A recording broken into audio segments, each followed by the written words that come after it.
Welcome to Kenton's videos. Enjoy the video. You'll start by confirming basic prerequisites: a charged phone, Wi-Fi or data, and your email credentials. Once ready, unlock the phone and go straight to settings. Don't waste time in other apps. Navigate to Accounts or Users and Accounts. That's where you add a new email. Tap Add Account and choose the email provider shown, or select Other for a map/POP. Make sure you have any two-factor method nearby because you may need to verify immediately. Next, you'll enter the actual account information. After choosing the provider, type your full email address and password. If it's automatic, the phone configures servers for you.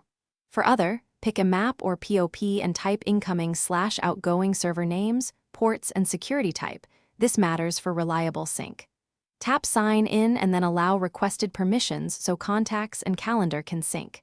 If prompted, set sync frequency. Make sure sync is enabled so new mail appears without delay. Finish by verifying the account. Enter any two-factor codes sent to your device or approve sign in via an authenticator app. Once confirmed, open your Mail app and pull to refresh so new messages download. Make sure notifications are configured the way you want. If mail doesn't appear, first retype the password and check server names and ports, then toggle airplane mode or reboot.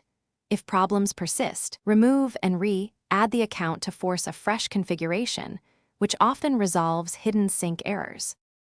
Thanks for watching. Consider subscribing if we helped you.